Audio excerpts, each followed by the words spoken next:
Shalom, queridos, graça e paz. Eu sou o apóstolo José Amâncio. Essa aqui é a nossa selfie da palavra. E eu trago hoje para compartilhar com você um texto que está em Mateus, no capítulo 9, versículo 10 ao 13, que diz assim: E sucedeu que, estando ele em casa, à mesa, muitos publicanos e pecadores vieram e tomaram lugares com Jesus e seus discípulos. Ora, vendo isso, os fariseus perguntavam aos discípulos: Por que come o vosso mestre com os publicanos e pecadores? Mas Jesus, ouvindo, disse: Os sãos não precisam de médicos, e sim os doentes. Ide, porém, e aprendei o que significa: misericórdia quero e não holocausto.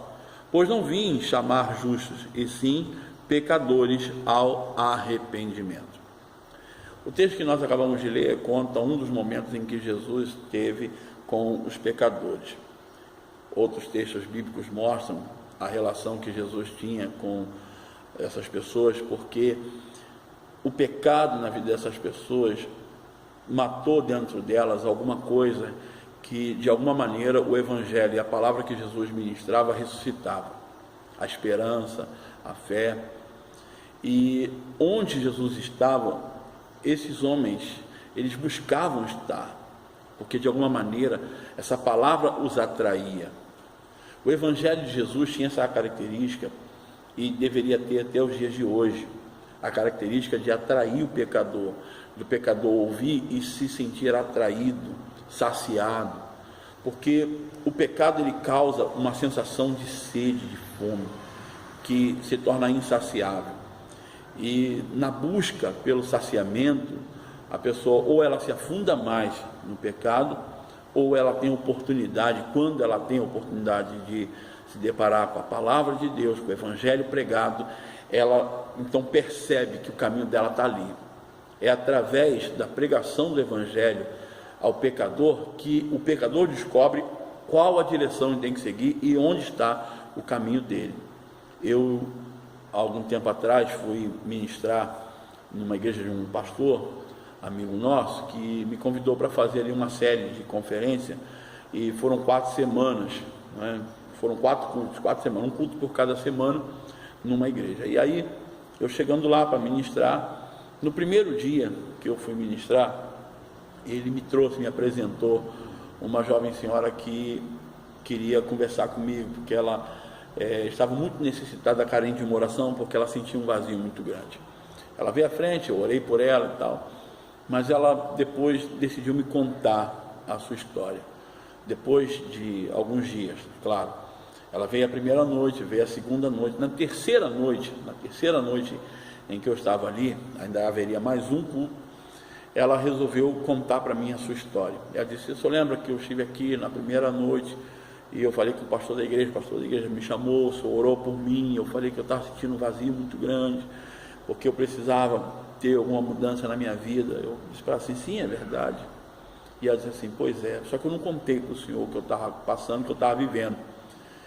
Na verdade, eu sou prostituta, eu sou uma prostituta, mas eu estava passando por situações na minha vida, uma crise tão forte, que eu cheguei até a pensar em me matar.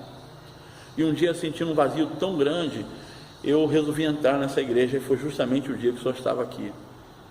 E a palavra que o senhor ministrou tocou tão profundamente no meu coração, que eu senti verdadeiramente que esse aqui era o caminho que eu deveria seguir, porque de alguma maneira essa palavra que o senhor ministrou, ela alimentou, ela preencheu um vazio que estava no meu coração." Eu não consegui voltar a outros cultos da semana, porque esse é o único dia que eu tenho de folga lá onde eu trabalho, e no dia seguinte tive que ir trabalhar e seguir trabalhando, mas na outra folga eu voltei. E eu queria contar uma experiência para o senhor, porque essa semana, exatamente ontem, eu estava com um homem, íamos fazer um programa, ele nos procurou e nós íamos fazer um programa, já estávamos dentro do quarto, e lá dentro do quarto o homem de repente parou e começou a chorar, porque ele não sabia o que estava acontecendo com ele. Eu me assustei, ela disse, eu me assustei, porque eu nunca tinha visto aquilo. Mas eu falei, poxa, vou conversar, porque ela falou que naquele momento ela se sentiu ali perdida, não sabia o que fazer. Então ela falou, vamos conversar.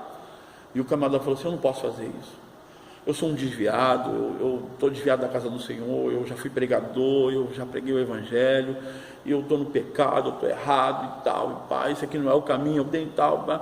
E ela falou que quando ele começou a despejar isso, e ela começou a ouvir, e ela falou que aquilo tudo que ele estava falando começou a fazer um sentido para ela, porque ela pensou, nossa, esse homem, ele conhece aquilo que eu estou procurando conhecer agora, e ele está aqui no pecado, porém ele não tá querendo viver mais disso, ele está querendo voltar. E ela falou que ele começou a dizer várias coisas, e ele dizia, me perdoa, me perdoa, me perdoa, e ela disse, claro, está perdoado, mas chegou um momento em que ela virou para ele e falou assim, posso dizer uma coisa? E ele disse assim, pode. Ela falou assim, sai daqui e volta para Jesus, porque eu vou fazer a mesma coisa. Eu não sou desviado, mas eu estou indo numa igreja, e Deus tem falado muito no meu coração, e agora nesse momento eu estou tendo a certeza de que eu estou pronta para deixar minha vida toda para trás e viver uma nova vida em Cristo. E ela me chamou e disse assim, e eu estou aqui agora para dizer diante do Senhor que eu quero servir esse Deus que eu sou prego, eu quero adorar esse Deus, eu quero viver para esse Deus, e quero deixar esse Deus fazer na minha vida aquilo que Ele quiser fazer. Eu abro mão de tudo, eu me rendo à vontade de Deus. Meu irmão, quando eu ouvi esse testemunho daquela jovem, para mim valeu a pena. Dali uma semana eu estava novamente, e ela, no último dia que eu estava, ela veio à frente, contou o testemunho.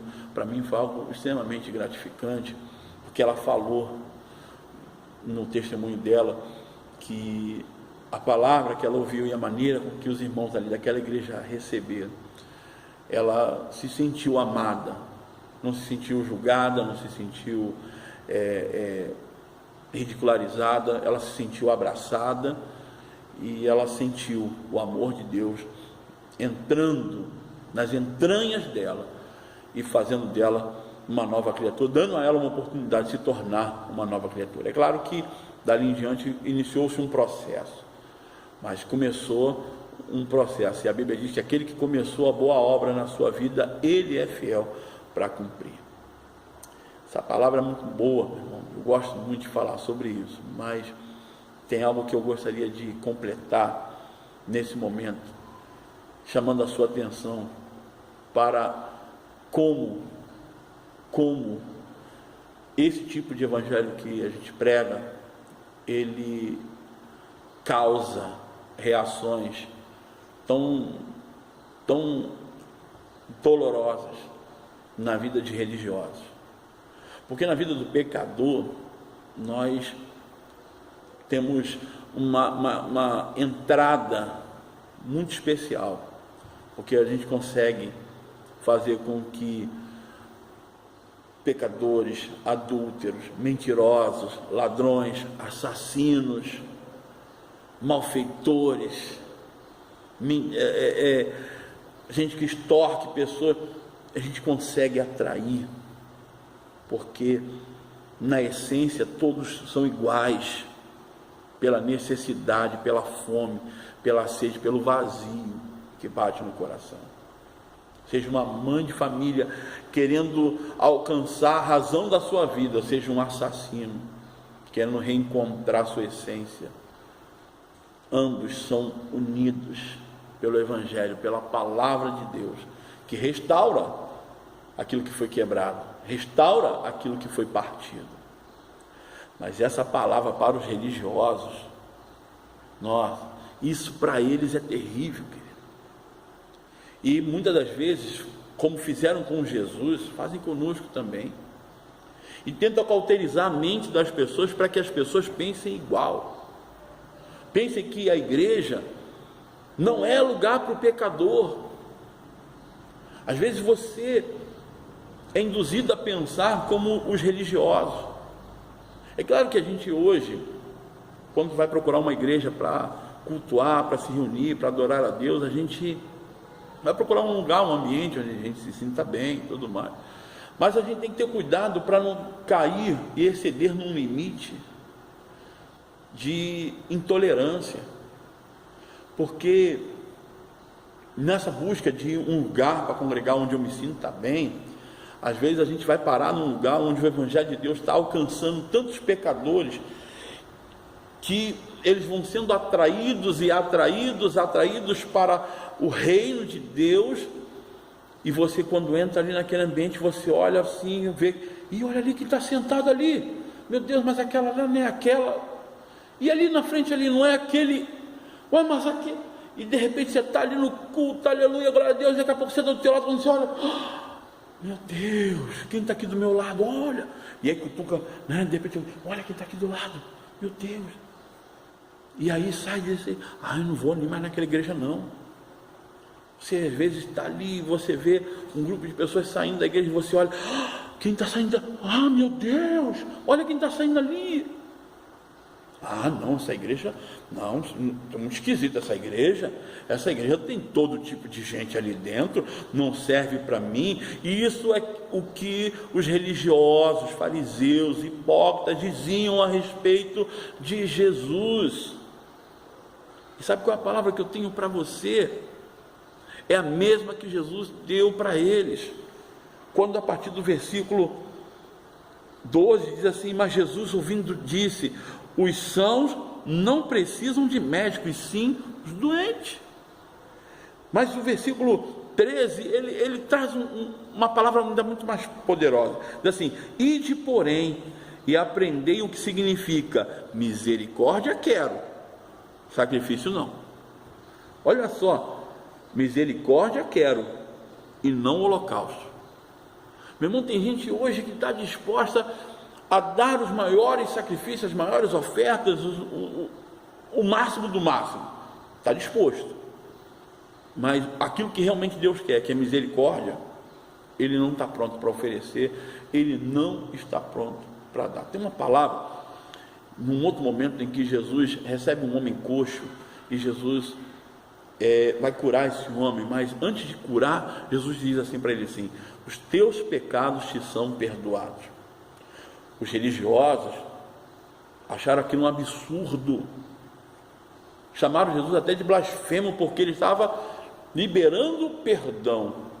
E no dia de hoje, nós pregamos a aliança de Deus, a restauração por meio da palavra, o perdão, queremos reconstruir vidas, queremos reconstruir almas. Muitas das vezes os religiosos, os fariseus nos chamam de blasfemos, porque a gente recebe o pecador. Outro dia uma pessoa me chamou e disse assim: poxa, esse tipo de gente que você tem na tua igreja? Eu digo: que tipo de gente?